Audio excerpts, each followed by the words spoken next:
Bonjour Sophie. Bonjour. Ça fait Madame longtemps Sophie. que j'ai pas appelé. J'ai Allez-y. j'ai souvent appelé par rapport au keto, au fait que j'avais de la misère avec mon poids. Et là, j'ai toujours de la misère avec mon poids, contrôler mon poids.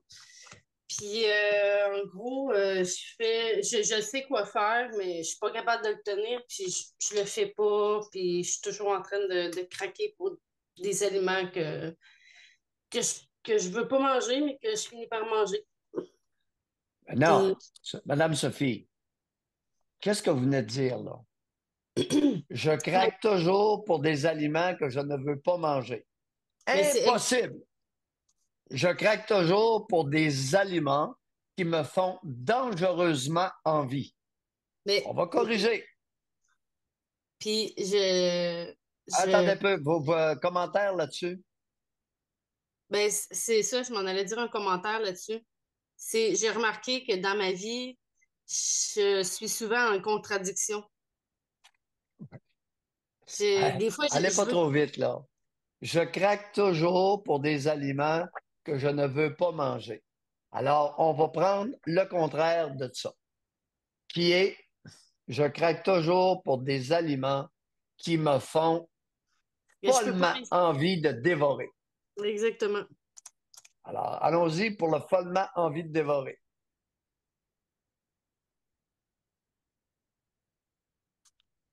Qu'est-ce que vous avez follement envie de dévorer? Ben, c'est souvent la même chose, là, miel, chocolat. Oui, Puis là, dernièrement, en bonus, oui. il s'est ajouté des choses. Puis ces choses-là, je sais qu'elles sont pas bonnes pour moi. Puis en plus, ils ont une conséquence physique. Je réagis beaucoup aux choses qui sont Madame transformées. Sophie, C'est des chips. J'ai- 3 fois cette année, j'ai mangé des chips. 3 fois, j'ai eu un torticolis. Puis il y a un produit là-dedans qui me fait vraiment pas, qui me fait réagir, puis ça me donne vraiment mal. Puis ça, puis les Smart Sweets, c'est comme un espèce de jujube, un petit jujube qui est soi-disant sans sucre, mais il y a des aliments qui sont transformés, puis moi, ça me fait vraiment pas, là. Puis je sais que j'ai mal après. Si je le mange quand même.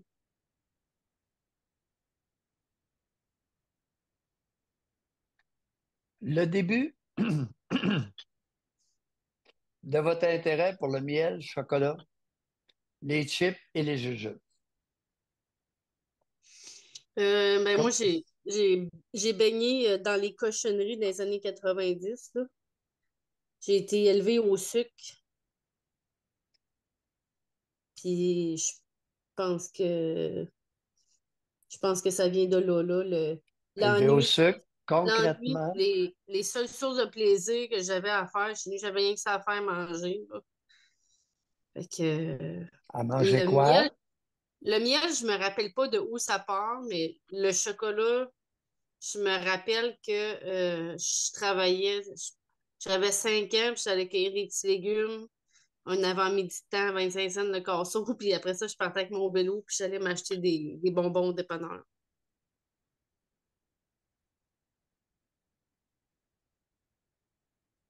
Oui, continuez. Puis le miel, là, je sais pas, c'est quand je pense que c'est mon intérêt pour le miel, c'est plus quand j'ai voyagé, j'aimais ça goûter les différents miels un peu partout dans le monde, puis de différentes saisons, de différentes fleurs. Oui.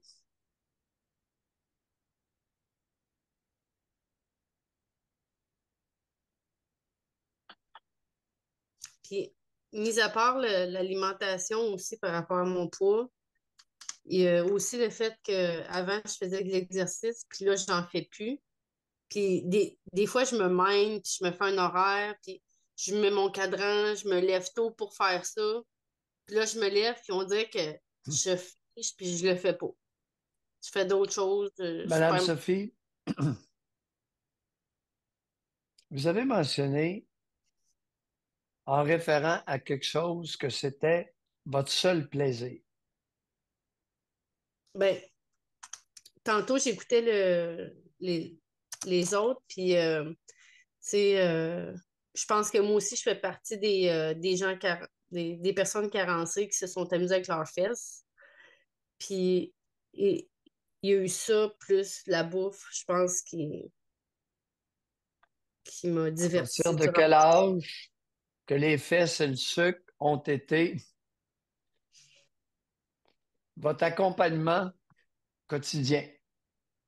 Écoute, je sais pas, très, très jeune, là, 2, 3 ans peut-être, là. Racontez comment ça a évolué, puis tout ça.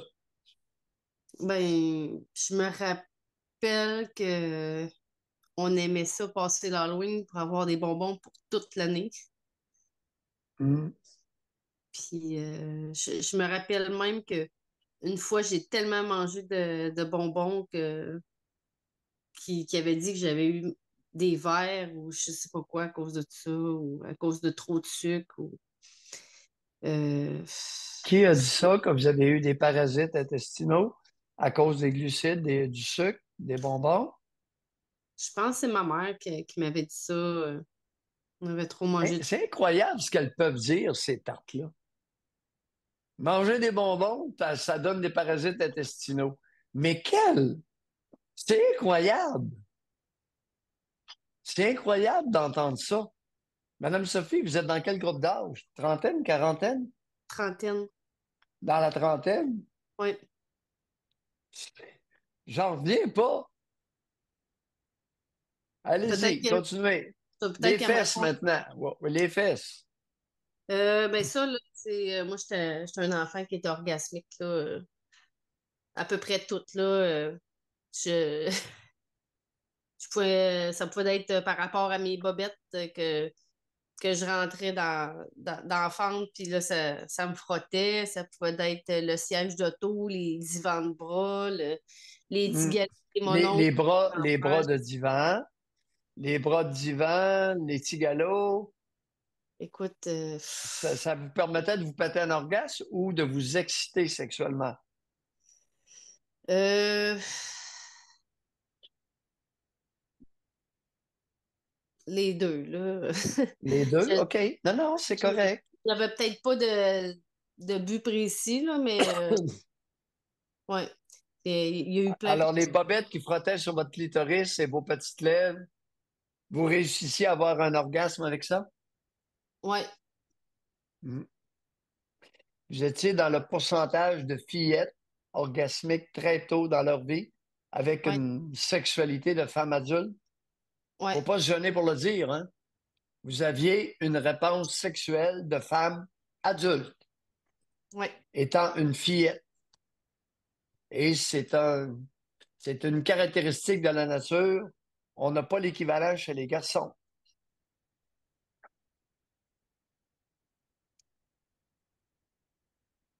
Ça a été récupéré par qui, votre, votre réaction sexuelle de femme adulte?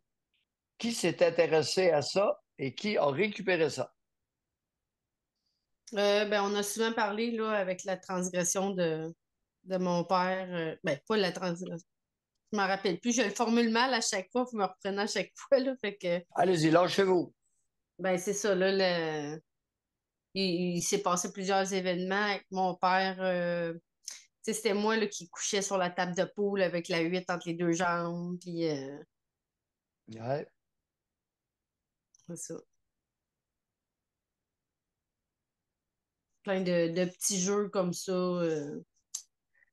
Du style anodin, mais qui est préparatoire tranquillement. C'est ça. Quand j'étais arrivée ado, ben, c'est là que ça a terminé. Là. Est-ce que vous vous êtes déjà pété un orgasme devant votre père? Pas à mon souvenir. Pas votre souvenir. Non. D'avoir été excité, très excité en sa présence? Je me rappelle pas non plus. Je pense que je Madame pense que Sophie. le moment de la 8 peut-être, mais pas très excitée. Tu sais, c'était pas comme. Je me rappelle que quand j'étais excitée, normalement, je bougeais. Mais tu sais, La 8, j'étais comme. Vous Quand bougiez quoi? ben, je bougeais mes cuisses ou tu sais, pour que ça frotte ou tandis que quand que c'était la 8, c'était un moment que j'attendais, mais c'était comme plus un fou rire qui venait qu'un tu sais, qu'un orgasme ou que. Mhm. Ouais. D'autres d'autres petits jeux sexuels avec votre père ou d'autres hommes adultes. Hmm.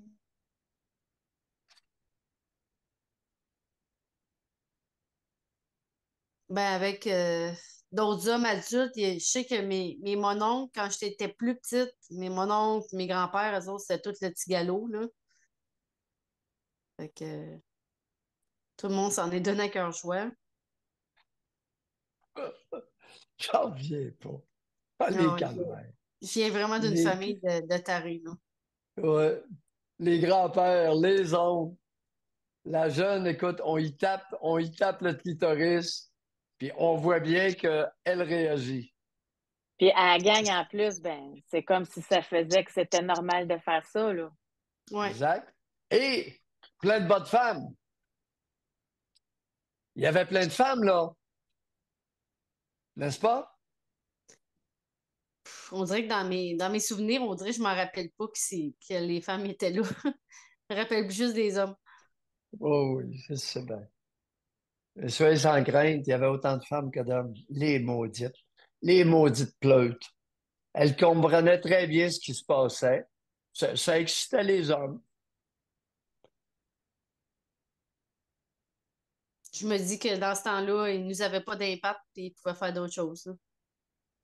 placotaient, placotaient entre elles.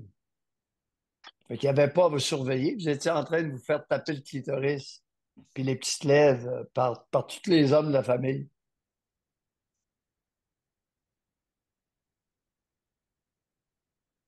D'autres jeux, d'autres petits jeux, comme les avez appelés.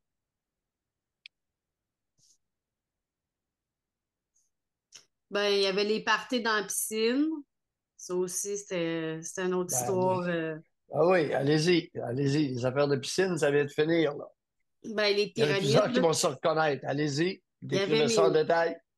mes cousines qui s'amusaient toujours à faire des pyramides avec leur chum. Tu sais, Oui, là, ils y embarquaient sur les épaules, puis moi, j'étais la plus petite, fait que j'étais souvent sur le top de la pyramide ou oui. ça, se faire sauter dans les airs ou.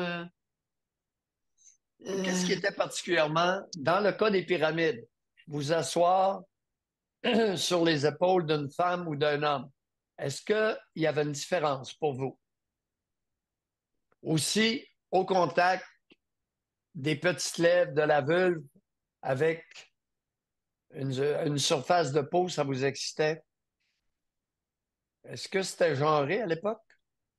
je pense que oui, c'était déjà genré parce qu'il y avait aussi. Moi, j'étais toujours excitée aussi par la force musculaire des gars.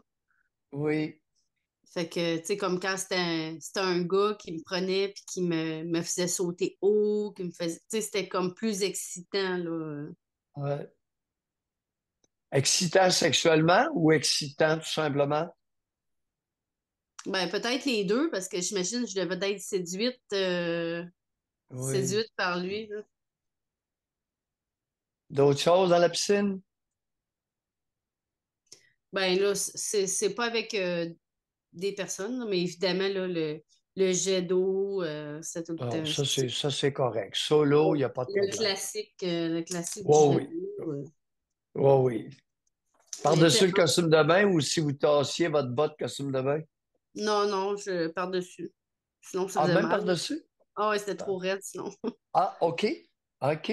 Vous étiez adapté, vous. Euh, la 8, l'histoire de la 8 sur la table de billard avec votre père, ça a duré jusqu'à quel âge? De quel âge à quel âge, d'après vous? Ce que vous appelez le petit jeu de la 8. C'est-à-dire D'après les moi, boules de billard 5 entre à les 7. jambes. 5 à 7 Comment? ans. De 5 à 5 à 7 ans, c'est ça. Ouais.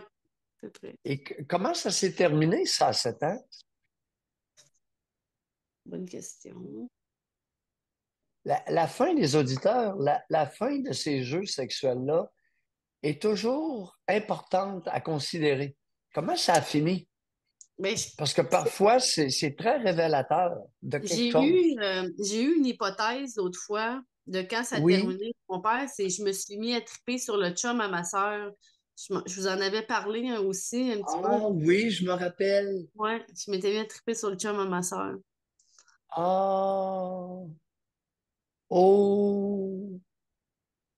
Réaction maintenant de votre géniteur. Je me rappelle pas Lorsque d'aucune vous réaction. avez...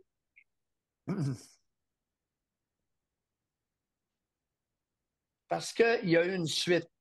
Dans à peu près tous les cas, il n'y a pas un père transgressif qui va laisser aller sa petite proie sans rien dire.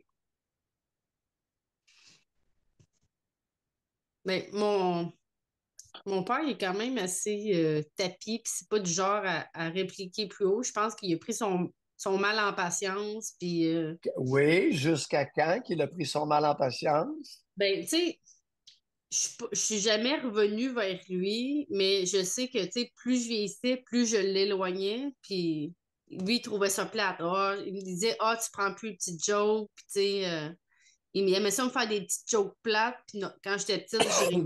Mais là, je riais plus, puis je le trouvais fatigant, puis je pense que la dernière chose qui a été, tu sais, qui me pop en tête, là, c'est quand je me suis fait percer le nombril à 14 ans.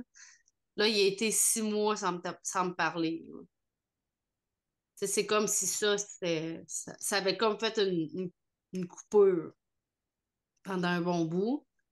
Puis, Oh, puis, vous lui avez fait beaucoup de peine. ouais. Hein, 6 mois sans vous parler? Puis après ça aussi, tu sais, je me suis droguée là, très jeune. Ben oui, on n'en doute même pas. Puis lui, il était soi-disant anti-drogue. Aïe, Mais, aïe, aïe, mais en aïe, fait, je aïe. pense qu'il savait pas c'était quoi de la drogue, là, mais tu sais, il était anti-drogue, mais fait que c'est ça. Je pense Vous que l'avez, votre éloignement de lui, vous avez eu tous les deux une grande peine d'amour, ouais. d'après ce que je comprends. Vous l'avez noyé dans la drogue, vous l'avez gelé dans la drogue, et lui, avec ce qu'on appelle le retrait d'affection. Aïe, aïe, 6 mois sans vous parler. Ouais. Comment vous avez trouvé ça? Horrible. Ouais. Je trouvais que c'était exagéré. Comment, comment avez-vous vécu le 6 mois de retrait total d'affection et d'attention de votre amoureux? Ben, ça a pas été. J'ai pas un souvenir si terrible que ça parce que j'étais vraiment rendue ailleurs, là. J'étais divertie Madame par notre. Sophie, Ben, non. c'est ce que. Même Non. si non, là, pour moi, à 14 ans, j'étais avec d'autres gars, là. Oui, votre père à l'heure actuelle, votre amour pour votre père à l'heure actuelle, on va y aller autrement. Mon amour pour mon père actuel. Les dernières fois qu'on s'en est parlé, on a parlé que j'aimais ça qu'ils viennent couper des arbres chez nous. Puis je pense que, je sais pas, là, j'ai pas l'impression que je suis encore amoureuse de lui. Son arrivée, son départ.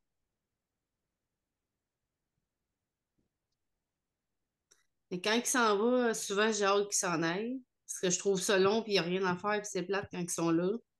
On dirait qu'il faut que je m'en occupe comme si c'était des enfants. Non, comme un amoureux. Laissez votre mère de côté.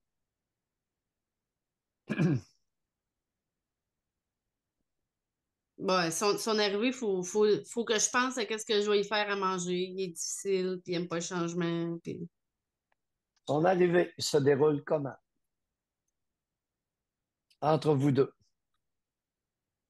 C'est tout le temps salut, deux becs, puis c'est un peu la même chose avec ma mère aussi. Il y aurait comme rien de particulier entre lui. Par exemple, depuis, depuis à peu près 5 ans, je me suis rendu compte que j'avais des seins. J'ai pris conscience que mes seins avaient un impact sur les autres. Avant ça, je ne savais pas. Fait que là, tu sais, je fais attention là, pour pas que ça touche. Ouais, oui. En lien avec votre père, vous faites attention à quoi? Ben, pour pas aller coller mes seins sur lui, pour pas que ça le dérange ou que je veux rien. Ça le dérange ou ça l'arrange? Je sais pas. Madame Sophie, vous me faites plaisir ce matin. José, on lâchera pas. Vous avez pris conscience à 25, 27 ans que vous aviez des seins. Oui, il était temps. Parce que j'en ai passé des parties de famille en bikini.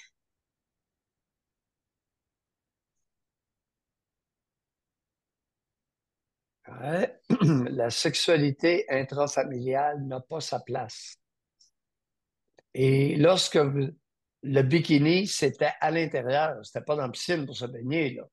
C'était à l'intérieur.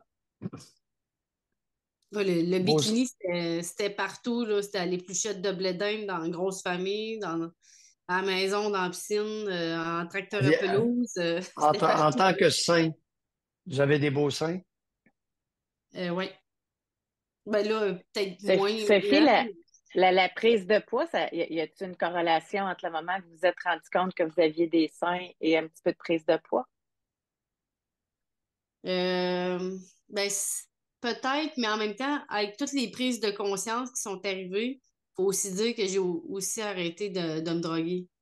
Tu j'ai arrêté de me droguer et toutes les prises de conscience sont arrivées en même temps, vers 28 ans à peu près. Fait que c'est dur de faire le tri de qu'est-ce qui est. Madame Sophie, quand vous perdez du poids, il arrive quoi à vos seins? La question précise, José, auquel tu fais allusion, c'est probablement ça. Alors, j'ai eu beaucoup de confidences là-dessus. Il arrive quoi à vos seins lorsque vous perdez du poids? Ben, il change de grosseur. Vous me posez la question, Madame Sophie, il arrive quoi à vos seins lorsque vous perdez du poids? Ben, c'est ça, là, il diminue. Oui, continuez. Il diminue de volume. Vous, ça vous fait ça. C'est pas tout le monde, les amis. Chacune a sa réaction à la perte pondérale concernant le volume de ses seins. Dans mon cas, c'est pas un problème, là, qui diminue. Pardon? Dans mon cas, c'est pas un problème qui diminue, là, c'est pas. Il demeure tout aussi attrayant. Ouais. Êtes-vous obligé de changer de bonnet de bikini? Oui. Est-ce que votre père préfère plus gros, plus petit? Euh, Aucune idée. Madame Sophie, vous avez une sacrée bonne idée. Mais tant qu'à moi, il aime les deux, là. Est-ce qu'il aurait une préférence? Vos oncles, grand-père, est-ce qu'ils ont une préférence? Ah ben moi, Avez-vous eu... je les vois plus, eux autres, là. OK. Avez-vous, concernant votre géniteur, par la vivacité de sa réaction et de ses commentaires, est-ce qu'il a une préférence? Ça me surprendrait qu'il apprécie les deux quand vous changez de grosseur de bonnet. Ça me surprendrait beaucoup, Madame Sophie. C'est possible? Peu probable. Et c'est parce que, tu sais, même s'il diminue, il reste quand même plus gros que la moyenne, là, tu sais, fait que c'est. A-t-il une préférence, lui? Ben, je peux Quelle pas est sa répondre, préférence? je sais pas. Je Le pense pas qu'il reste y ait du de corps. préférence. Oh, le reste du corps. Lui, il est Lorsque mieux vous... il est mieux quand. Pour le reste du corps, ça, je peux le répondre. Je pense qu'il est mieux quand je suis plus petite parce que je suis plus en forme. Non, pas plus petite. Écoutez, répétez-nous ça. Écoutez les auditeurs. Écoutez l'amour, jusqu'où ça va. Qu'est-ce que vous venez de nous dire? Qu'il est mieux Il quand aime que je sois plus petite quand je perds du poids. Il aime que aime je mieux. sois plus petite parce que je suis plus en forme. C'est ça. Sophie, Madame Sophie, a une solide distorsion. Et on va devoir reprendre ça. Et là Madame là. Sophie,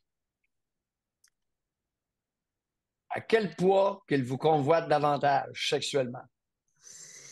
Et c'est Mon le poids que vous allez éviter d'obtenir. C'est ça. Mais c'est le poids que je bloque, puis que c'est ça, ça me Oui. décourage. Chaque fois que je Alors, repasse, c'est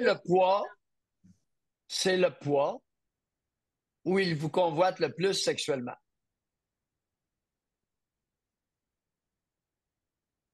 Bonne réflexion.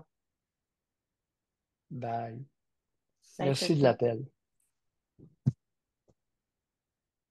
Ah, écoute,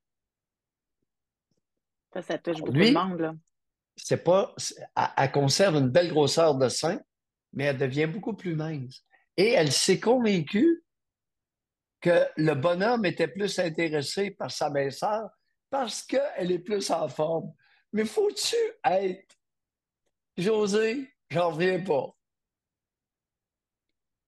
Quelle rationalisation de la part de Mme Sophie pour se taire à elle-même la convoitise sexuelle d'un sale, un vieux sale. Mm. On va être en nombre encore une secousse?